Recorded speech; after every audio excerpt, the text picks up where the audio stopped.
Doctor जी। निसार साहब, मैं आपसे जानना चाहूंगा इस बारे में, क्या आपको लगता है कि हमें जो हमारे हेल्थ के साथ साइकोलॉजिस्ट जुड़े हैं और हमारे एजुकेशन डिपार्टमेंट के साथ जो साइकोलॉजिस्ट इस पर काम कर रहे हैं, नो डाउट हमारे जो हायर एजुकेशन के साथ साइकोलॉजिस्ट है उनका डोमेन कन्फाइंड है, स्टूडेंट लेवल तक ही जाना है, और जो हमारे क्लिनिकल साइकोलॉजिस्ट वो ओपन है, ठीक है। तो आपको लगता है डॉक्टर निसार साहब कि हमें हमें कोलैबोरेशन मोड पे जाना चाहिए हेल्थ डिपार्टमेंट के साथ in terms of this clinical psychology all that? आपको लगता है इस चीज की इस वक्त जरूरत है? Yes of course.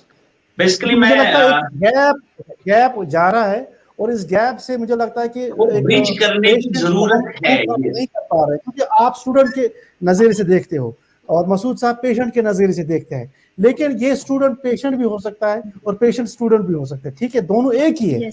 ठीक है, तो मुझे लगता है कि हमें collaboration, it is my opinion, और हमने ये किया है। मसूद साहब जानते हैं और निसार साहब भी जानते हैं, डॉक्टर पियार जी आपको अभी शायद उसका इल्म ना हो, बिकॉज हमने एक सेटअप क्रिएट किया है हायर एजुकेशन में, एक थेरेपीज हमने स्टार्ट की है एकॉस्टिज्म के हवाले से।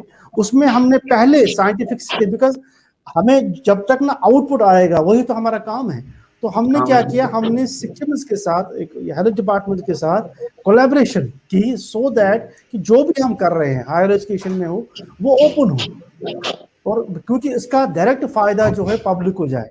तो डॉक्टर निसार साहब, आपको लगता है कि हमें कोलैबोरेशन मोड पे इस वक्त चलना चाहिए, जो पैंडेमिक सिचुएशन को हम ज्वाइंट एक कलेक्टिव एफर्ट इस वक्त लगाएंगे, सो दैट कि हम किसी हद तक कामयाब हो जाएंगे इसमें? क्योंकि वरना डॉक्टर निसार अपनी काउंसलिंग सेल पे है, डॉक्टर पियाली अपनी काउंसलिंग सेल पे, डॉक्टर मसूद अपनी काउंसलिंग पे ध्यान दे रहे हैं।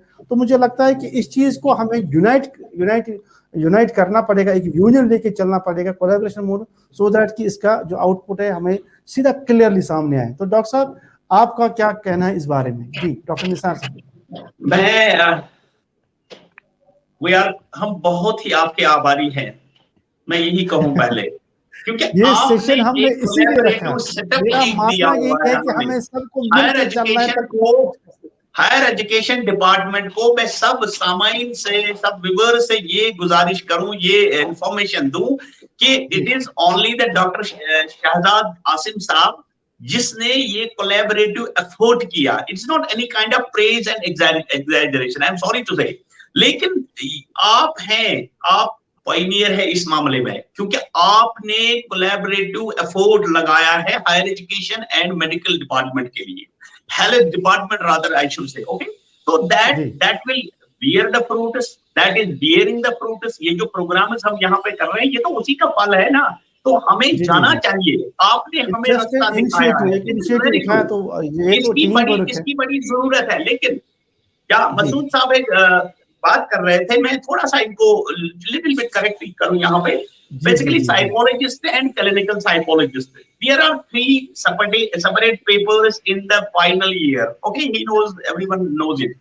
One is OB, मैं ऊपर से ही आ जाऊंगा, organisational behaviour, second is counselling psychology, and third and first one that is clinical psychology, okay.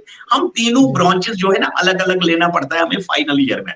Clinical psychology को जिसको एक ट्रेनिंग होती है, वो निमान से ट्रेनिंग करके आता है या कोई डिप्लोमा वगैरह या कोई भी सर्टिफिकेट कोर्स करके आता है, और he is fully trained, okay. लेकिन मेरी गुजारिश ये है डॉक्टर शहजाद आसिम साहब से भी कि एक जो साइकोलॉजिस्ट है वो करेंगे 90% या 80% तक वो अच्छे से काउंसलिंग कर पाएंगे।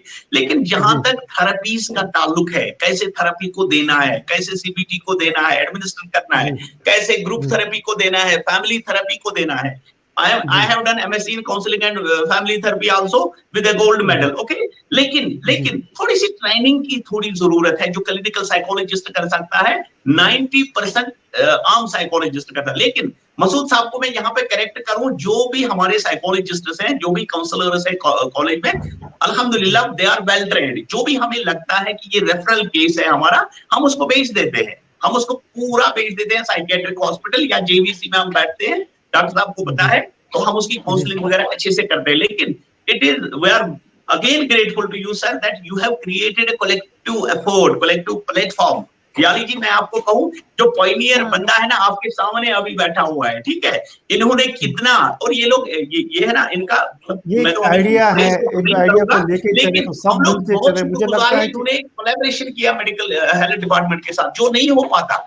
जो नहीं हो पाता, लेकिन इन्होंने किया और इस चीज की बहुत बड़ी जरूरत है। हम लोग मतलब डॉक्टर शाहजाद साहब, ये आप YouTube पे जा सकते हैं, आप अच्छे से इनको देख सकते हैं, वहां पे इनका प्रोफाइल में क्या गिना हूं, यहाँ मेरी छोटी जुबान छोटी पड़ जाएगी, लेकिन इन्होंने